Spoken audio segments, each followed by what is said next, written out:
안녕하세요. 필리핀 교민 뉴스 필리핀입니다.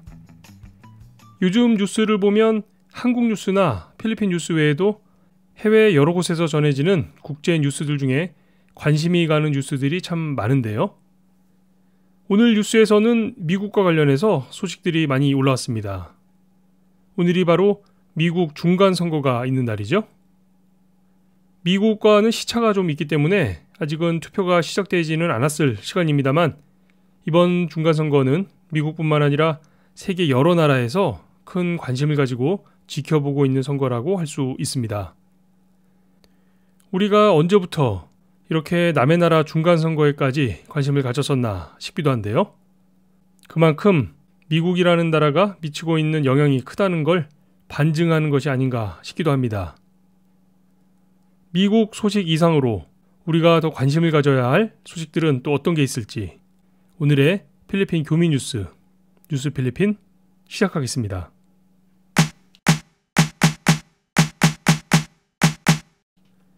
오늘 첫 번째 소식은 메트로 마닐라의 최저임금 인상에 대한 후속 보도가 나와서요.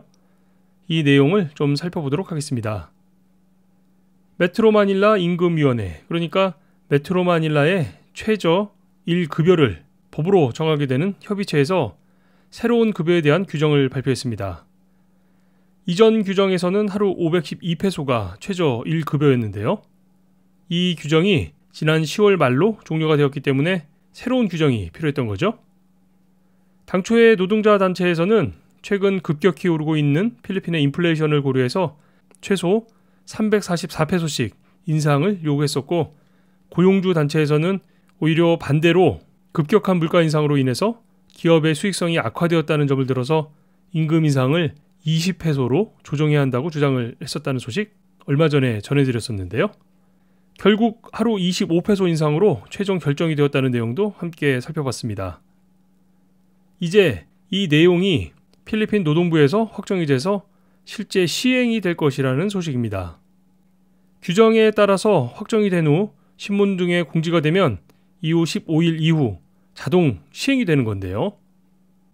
어제 내용이 확정 발표가 되었기 때문에 15일 후인 다다음 주부터는 이 인상된 1급여를 기준으로 직원들의 급여가 지급되어야 할 것으로 보입니다. 이 내용은 연말에 지급되어야 할 설티먼스에도 적용이 되는 사항이기 때문에 꼭 참고를 하시기 바라겠습니다. 아마도 이 최저 1급여 인상에 대한 사항은 앞서 말씀드린 것처럼 이미 확정이 된 사항이기 때문에 앞으로 큰 변동은 없을 것으로 보이는데요. 다만 규정에는 누구든지 이 조치에 대해서 발표 후 10일 이내에 이의 제기를 할 수 있도록 되어 있으니까요. 이 점도 참고를 해두시면 좋을 것 같습니다. 아무래도 노동자 단체에서는 요구하던 금액과는 차이가 너무 크기 때문에 이의 제기가 있을 것으로 보여지긴 합니다만 지금까지 임금 결정에 대해서 그 이의 제기를 받아들인 적이 없기 때문에요. 법적으로는 하루 25페소 인상안이 그대로 적용이 될 것으로 보입니다. 한편 노동자 단체 측에서는 이번 25페소 인상안에 대해서 400만 노동자 계층 가정에 대한 사실상의 사형 선고라고 주장을 하면서 대대적인 파업 등을 예고하고 있는 상황입니다.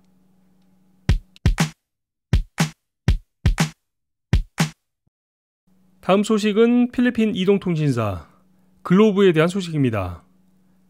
내용이 좀 복잡한 내용일 수 있는데요.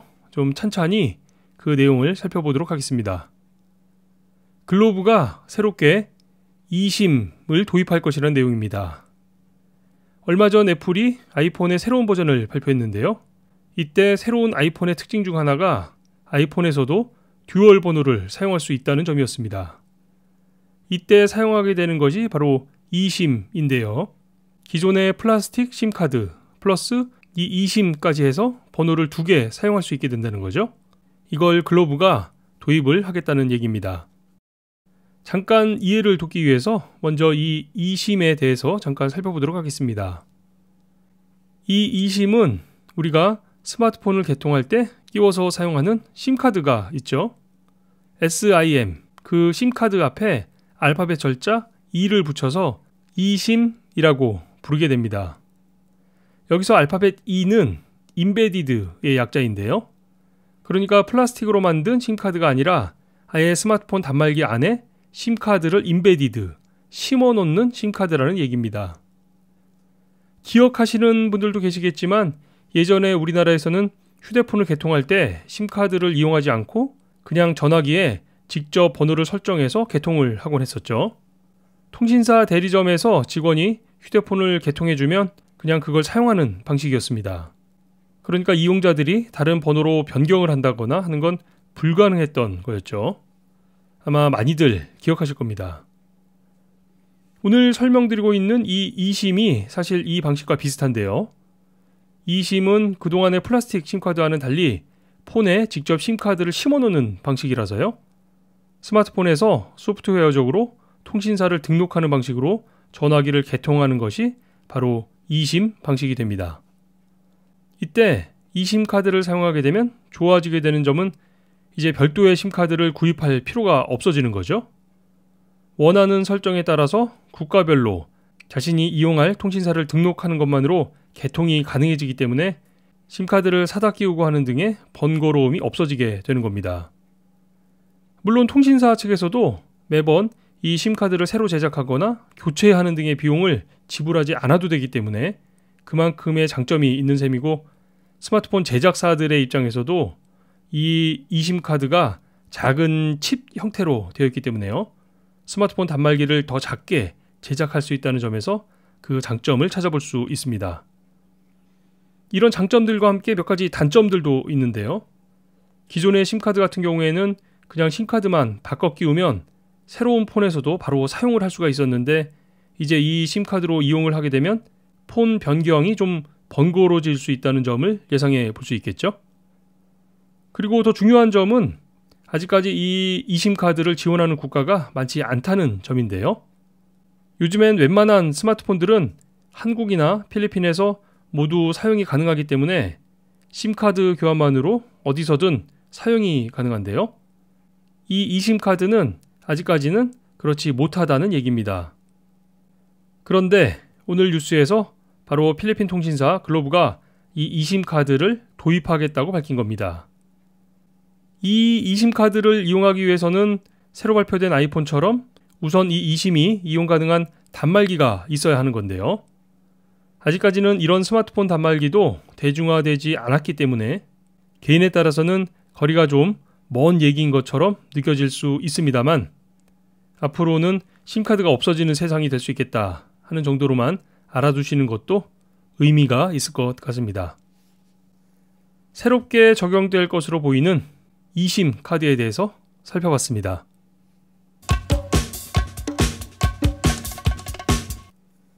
오늘은 평소보다 뉴스가 좀 길어졌는데요.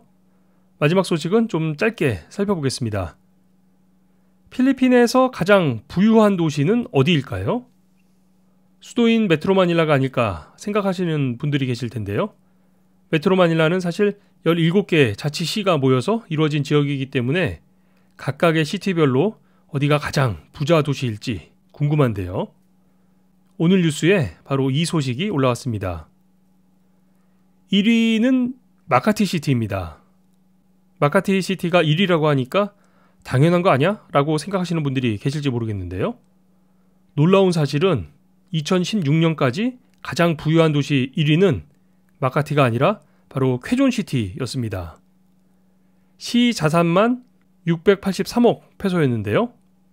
548억 페소였던 2016년에 마카티의 자산이 1년 만에 1965억 페소로 급증을 해서 1위였던 쾌존을 2위로 끌어내리고 마카티 시티가 가장 부자인 도시로 조사가 되었다는 내용입니다. 말씀드렸던 것처럼 2위는 쾌존 시티고요. 3위는 마닐라 시티, 세부 시티가 4위에 올랐습니다. 지방 도시로서는 아주 높은 수준이죠. 시자산이 338억 페소에 이른다고 하네요. 시의 자산은 그 도시에 얼마나 많은 부자들이 살고 있는가 하는 것과는 좀 다른 내용입니다. 시가 보유하고 있는 자산에 따라서 운용 가능한 재원의 크기가 달라질 수 있을 텐데요. 필리핀 중앙정부의 예산 운영만큼이나 각 지방정부의 자산의 크기를 살펴보는 것도 필리핀을 이해하는 데 중요한 내용이 될 수 있을 것 같아서요. 오늘 이 뉴스를 함께 살펴봤습니다.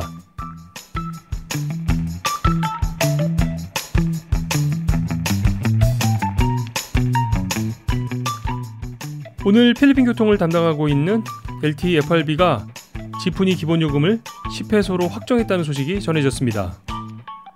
당초에 기본요금이 8페소에서 10페소로 오른다는 소식이 전해지고 난 후에 이 인상 결정을 격렬하게 반대하는 내용들이 계속 보도가 됐었는데요. 2페소라고 하는 금액이 사실 얼마 되지 않은 금액이긴 합니다만 최저 1급여가 하루 25페소 인상이 됐다는 점을 생각해보면 지푼이를 한번 탈 때마다 2페소씩을 더 내야 한다는 건 꽤 부담스러운 상황이 될 수도 있겠다 생각이 들기도 합니다. 물가는 오르는데 임금은 그만큼 따라오지 못하고 있는 상황이죠. 오늘 뉴스 마치겠습니다. 10만 교민, 150만 방문자들이 함께 듣는 필리핀 교민 뉴스 필리핀이 준비한 소식은 여기까지입니다. 지금까지 저는 알렉스였고요. 여러분 고맙습니다.